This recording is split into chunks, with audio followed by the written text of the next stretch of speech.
भू कानून के संदर्भ में आज तहसील परिसर में एक बैठक हुई है। क्या कहना चाहेंगे आप? आप कैसे देखते हैं इस विमर्श को? ये जो एक पहल शुरू हुई है दरूर तहसील से, इसको आप कैसे देखते हैं और क्या कहना चाहेंगे? बहुत बहुत आपका बहुत बहुत आभार है सर, विपिन जोशी सर का।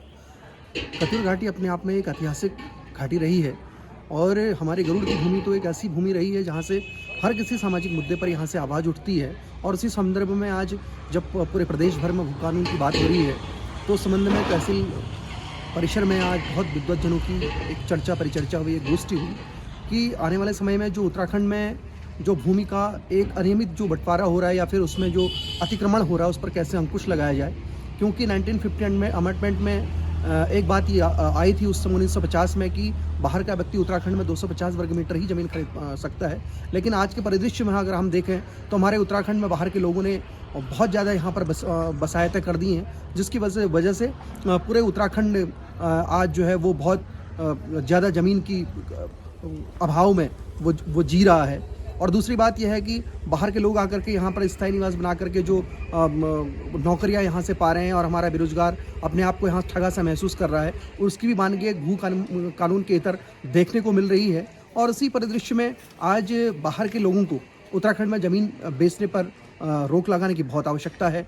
क्योंकि आने वाले समय में कहीं ऐसा ना हो कि हम बाहर के लोगों के केवल मात्र चौकीदार बनकर के अपने उत्तराखंड में रह पाए, अपनी मातृभूमि को, अपनी माँ को बेचने के समान जो है हम बाहर के लोगों को बेच रहे हैं और वहीं जाकर के हम उसमें चौकीदार बन रहे हैं या फिर उसकी चौकीदारी कर रहे हैं 10-12 हज़ार में उसके होटल में या फिर उसके प्रतिष्ठान में हम लोग नौकरी पा रहे हैं। ऐसा आने वाले समय में ना हो और हमारी ये ज़मीन, जंगल, जन और ये हमारे जो जानवर हैं ये बच पाएँ और हमारी नदियाँ, हमारी जो ये विरासतें हैं, जो हमारी संस्कृति है, जो हमारी सभ्यता है, इस पर कहीं ना कहीं कुठाराघात ना हो, इसलिए भू कानून की बहुत आवश्यकता है। तो इस संबंध में आज बहुत सारे सुझाव भी मांगे गए हैं और सुझाव एक ड्राफ्ट बन करके माननीय प्रदेश तक हमारे उत्तराखंड की भूमि गरुड़ घाटी, कतियूर घाटी से गई है। तो इस संबंध में आने वाले समय में बहुत इसके सकारात्मक परिणाम देखने को मिलेंगे। सर, भू कानून पर आज एक परिचर्चा आपने आयोजित कराई थी अपने परिसर में, तो क्या संदेश देना चाहेंगे इस पूरे मसले को लेकर? बहुत ही संवेदनशील भी ये लगता है उत्तराखंड की तमाम भौगोलिक परिस्थितियों को अगर हम देखें तो।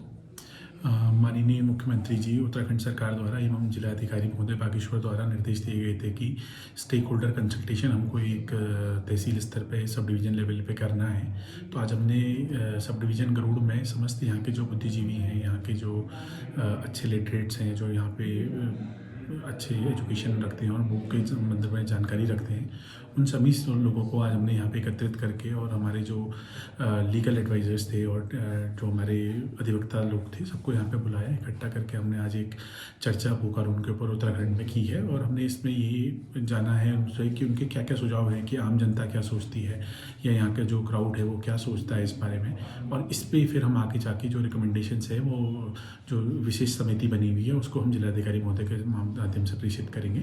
और बहुत अच्छे सुझाव आज लोगों के मिले हैं और हम चाहेंगे कि हम इनको शीघ्र ही सरकार को प्रेषित करें। प्रयास जो है लगातार किया जा रहा है, लेकिन काफ़ी लंबे समय से देखने में आया है कि काश्तकार अपनी निजी परेशानियों के चलते अपनी कृषि भूमियों को अन्य जो बाहरी लोग हैं उनको बेच देते हैं। कृषि का क्षेत्रफल कम होते जा रहा है, तो ये जटिल समस्या लगातार बढ़ रही है कि कृषि का जो है भूभाग कम होते जा रहा है। तो इसमें मेरा सबसे जो राय है, थोड़ा बहुत जो ज़मीनें हैं उन ज़मीनों को वो बेचकर अपना रोजगार या अपने बच्चों का भरण पोषण वो कर रहे हैं। तो मेरा इस बैठक के माध्यम से यही एक वो है कि बेहतर कृषि नीति हमारे पास काश्तकारों के लिए सरकार बनाए। वनों से पृथक आज हम लोगों को यहाँ पर जो पूरे प्रदेश में एक ये मुहिम चलेगी भू कानून। अब असल में बात यह है, जब हम आज़ाद हुए, आज़ादी के बाद प्रदेश अलग अलग बने, सबसे पहले हमारे यहाँ था हम उत्तर प्रदेश में जब थे तब हमारा चलता था जमींदारी विनाश अधिनियम जो अडॉप्ट हुआ, और उसी के साथ भू राजस्व अधिनियम। दो विधियों से हम लोग गवर्न होते थे, एक तो जमींदारी यूपी ZNLR एक्ट और यूपी LR एक्ट। एक 1901 का कानून था, एक 1950 का कानून था। अब वो जब तक हम उत्तर प्रदेश में थे तब तक तो वो चलता रहा, ठीक है, सारी चीज़ें हुई।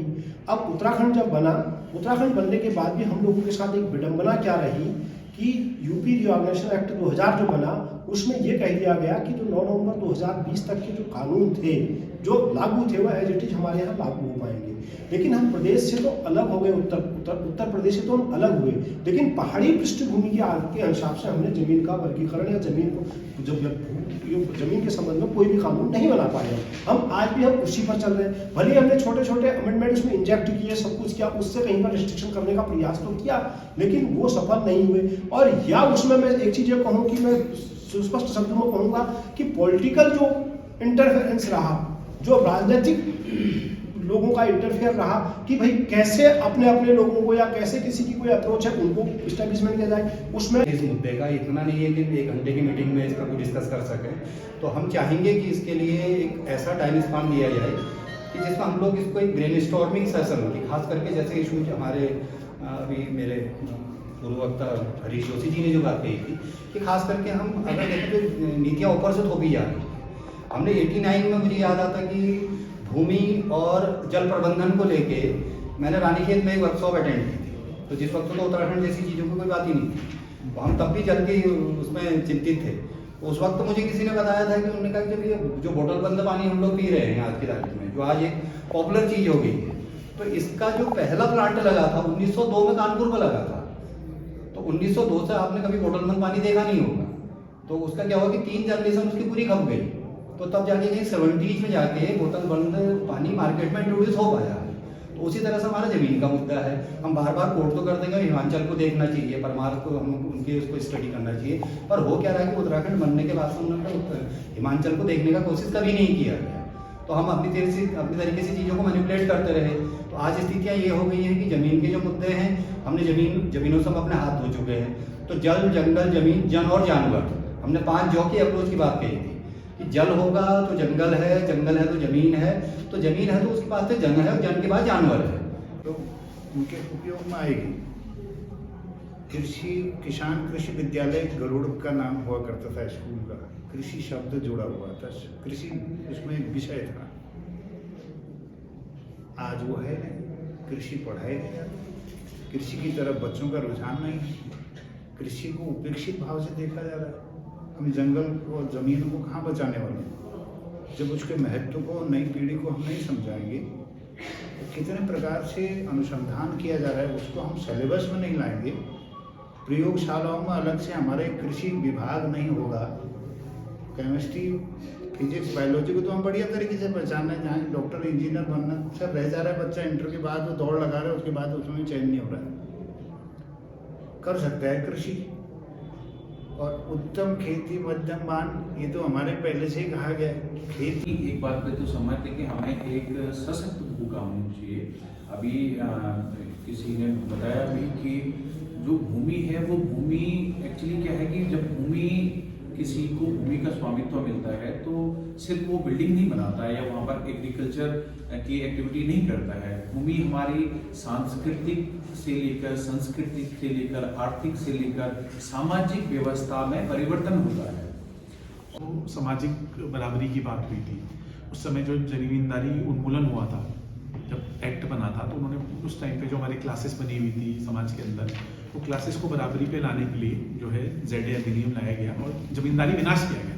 जो जमींदारी प्रथा थी कि एक बड़ा ठेकेदार होता था या एक बड़ा जमींदार होता था और सब लोग उसके नीचे काश्तकार होते थे, तो उस व्यवस्था को, जिसको अंग्रेजी में हम लोग लैंडलॉर्ड सिस्टम बोलते हैं और वहाँ पे वो सब था, उस व्यवस्था को समाप्त करना इस अधिनियम से एक बराबरी की एक दिशा में पहला जो अधिनियम मेरे ख्याल से या पहला कदम देश बनने के बाद जो लिया गया था वो ZA लाया था। फिर देखिए उस समय पे कितने बुद्धि लोग थे, हमारे बुद्धिजीवी लोग थे कि कूजा करके एक अधिनियम आया, यानी कुमाऊं में जमींदारी एबोलिशन, यानी कि कहीं ना कहीं हम अलग थे उस क्षेत्र से। तो तभी हमारे यहाँ जो पानी की रिक्वायरमेंट है, ज़मीन से जुड़े हुए जो भी संसाधन हैं, उन सब की रिक्वायरमेंट्स अलग थी। तो मेजर बिंदु जो आज की बैठक में आए वो यही था कि सेक्शन 2 जो है ZA का वो अबॉलिश होना चाहिए। प्लस उसके अलावा आपने बहुत अच्छी बात कुर्मे जी बताई कि जो वर्गीकरण है उसको हम लोग समाप्ति की ओर करें।